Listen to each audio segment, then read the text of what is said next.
ನಮಸ್ಕಾರ ಸ್ನೇಹಿತರೆ, ಎಲ್ಲರಿಗೂ ತಾಯಿಸ್ ಕಿಚನ್ലേക്ക് ಸ್ವಾಗತ. ಇವತ್ತು ನಾನು ಮಾಡ್ತಿರೋದೊಂದು ಬೆಣ್ಣೆ ಮಸಾಲ ದೋಸೆ ಮಾಡಿನ ವಿಧಾನ ತೋರಿಸಿಕೊಡ್ತೀನಿ. ಅದಕ್ಕೆ ಒಂದು ಪಾತ್ರದಲ್ಲಿ ನಾನು 2 ಕಪ್ ಅಕ್ಕಿ, 1 ಕಪ್ ಉದ್ದಿನಬೇಳೆ ಹಾಕಿದ್ದೀನಿ, 1 ಟೀ ಸ್ಪೂನು ಮೆಂತ್ಯಕಾಳು, 2 ಟೀ ಸ್ಪೂನ್ ಕಡಲೆಬೇಳೆ ಇದೆಲ್ಲ ಚೆನ್ನಾಗಿ ನೀರಲ್ಲೊಂದು 5 ಗಂಟೆ ನೆನೆ ಹಾಕಿಡಬೇಕು. ಎಲ್ಲ ನೀರಲ್ಲಿ ನೆನೆ ಹಾಕಿ ಎಲ್ಲ ಸಾಫ್ಟಾಗಿ ಇಟ್ಟಿದ್ದೀವಿ. ಇದೊಂದು ಮಿಕ್ಸಿ ಜಾರಲ್ಲಿ ಹಾಕಿ ಗ್ರೈಂಡ್ ಮಾಡಬೇಕು. ಮಿಕ್ಸಿ ಜಾರಲ್ಲಿ ಹಾಕಿ ಇಟ್ಟಿದ್ದೀವಿ. ಅಕ್ಕಿ ಎಲ್ಲ ಸ್ವಲ್ಪ ಅವಲಕ್ಕಿ ನೆನೆ ಹಾಕಿದ್ದು ಇದೆಲ್ಲ ಒಂದು 2 ಬ್ಯಾಚ್ 3 ಬ್ಯಾಚ್ ಆಯಿತು ಗ್ರೈಂಡ್ ಮಾಡಬೇಕು.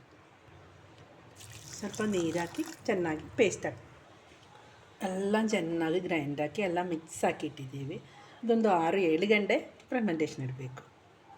ನೋಡಿರಿ, ಈಗ ನಮ್ಮದು ದೋಸೆ ಹಿಟ್ಟೆಲ್ಲ ಫುಲ್ಲು ಬಂದಿದೆ, ಮೇಲೆ ಬಂದಿದ್ದು. ರುಚಿಗೆ ತಕ್ಕಷ್ಟು ಉಪ್ಪಾಕಿ ಚೆನ್ನಾಗಿ ಮಿಕ್ಸ್ ಹಾಕೋಣ. ಉಪ್ಪಾಕಿ ಚೆನ್ನಾಗಿ ಎಲ್ಲ ಮಿಕ್ಸ್ ಉಪ್ಪೆಲ್ಲ ಹಾಕಿ ಚೆನ್ನಾಗಿ ಮಿಕ್ಸ್ ಹಾಕಿಟ್ಟಿದ್ದೀವಿ.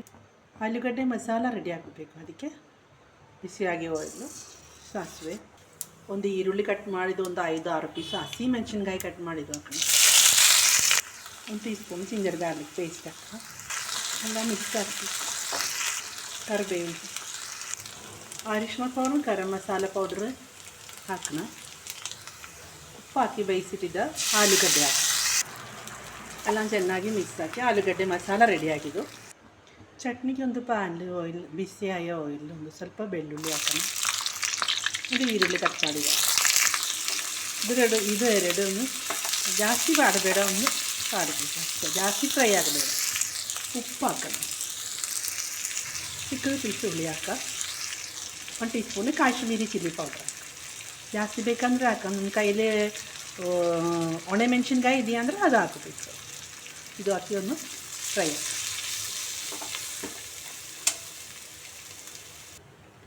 ಈಗ ಇದು ರೆಡಿಯಾಗಿದ್ದು. ಇದು ಈಸಿ ಇರುತ್ತೆ, ಈಸಿ ಚಟ್ನಿ ಮಾಡೋದು. ಕಾಯಿ ಹಾಕೋದು ಕಾಯಿ ಏನೂ ಇಲ್ಲ. ಈ ರೀತಿಲೂ ದೋಸೆ ಮೇಲೆ ಹಾಕಲ್ವಾ, ಆ ಚಟ್ನಿ ಇದು ಈಸಿಯಾಗಿ ಮಾಡೋ ವಿಧಾನ ಇದು. ಇದೊಂದು ತಣ್ಣಕ್ಕೆ ಅನ್ನೋ ಟೈಮಲ್ಲಿ ಮಿಕ್ಸಿ ಜಾರ್ಲು ಗ್ರೈಂಡ್ ಮಾಡಬೇಕು. ಈಗ ನಮ್ಮದು ಚಟ್ನಿ ರೆಡಿಯಾಗಿದ್ದು. ಬಿಸಿಯಾಗಿಯೋ ಪ್ಯಾನ್ಲು ದೋಸೆ ಇಟ್ಟು ಹಾಕೋಣ. ಬೆಣ್ಣೆ ದೋಸೆ ಜಾಸ್ತಿ ತಿನ್ನಾಕಬೇಡ. ಬಟ್ರ್ ಹಾಕೋಣ, ಬೆಣ್ಣೆ ಹಾಕೋಣ. ಇದೊಂದು ಲಿಡ್ ಹಾಕೋಣ. 1 ನಿಮಿಷ ತಿರುಗಿ ಆಗೋಕ್ಕೆ ಅವಶ್ಯ ಇಲ್ಲ. ಅದಕ್ಕೆ ನಾನು ರೆಡಿ ಹಾಕಿಲ್ವಾ ರೆಡ್ ಚಟ್ನಿ, ಇದು ಮೇಲೆ ಹಾಕಿಬಿಡ್ತೀವಿ. ಮೇಲೆ ಚಟ್ನಿ ಎಲ್ಲ ಹಾಕಿ. ಇದು ಖಾರ ಇಲ್ಲ, ಇದು ಕಾಶ್ಮೀರಿ ಚಿಲ್ಲಿ ಪೌಡ್ರ್, ಅದಕ್ಕೆ ಇದು ಖಾರ ಇಲ್ಲ. ಚಟ್ನಿ ಎಲ್ಲ ಹಾಕಿಟ್ಟಿದ್ವಿ. ಮೇಲೆ ಸ್ವಲ್ಪ ಕ್ಯಾರೆಟ್ ತುರಿ, ಇದು ಆಪ್ಷನ್ಲು, ನಿಮಗೆ ಇಷ್ಟ ಅಂದರೆ ಅಷ್ಟೇ ಹಾಕಬೇಕು. ಕ್ಯಾರೆಟ್ ತುರಿ, ಒಂದು ಆಲೂಗಡ್ಡೆ ಮಸಾಲೆ ಹಾಕಬೇಕು. ನಾನು ಬೆಣ್ಣೆ ಮಸಾಲೆ ದೋಸೆ, ಓಪನ್ ಮಸಾಲೆ ದೋಸೆ ಹಾಕೋಣ, ಫೋಲ್ಡ್ ಮಾಡಲ್ಲ. ಈ ರೀತಿದು ನಮ್ಮದೊಂದು ಬೆಣ್ಣೆ ಮಸಾಲೆ ದೋಸೆ ರೆಡಿಯಾಗಿದ್ದು. ಈ ರೀತಿಲೆಲ್ಲ ರೆಡಿ ಹಾಕೋಣ. ಈಗ ನಮ್ಮದು ಒಂದು ಬೆಣ್ಣೆ ಮಸಾಲ ಓಪನ್ ದೋಸೆ ರೆಡಿಯಾಗಿದ್ದು. ಈ ರೀತಿಲಿ ಹಾಕಬೇಕು. ನಿಮ್ಮ ಇಷ್ಟ ಅಂದರೆ ಹಾಕಬೇಕು, ಫೋಲ್ಡ್ ಮಾಡಬೇಕು. ನಾನು ಈ ರೀತಿಯಲ್ಲಿ ಮಾಡಿ ಕೊಡಬೇಕು. ಮಕ್ಕಳಿಗೆಲ್ಲ ಈ ರೀತಿಲಿ ಕಾಣುವ ಒಳ್ಳೆ ಇಷ್ಟ ಆಗುತ್ತೆ.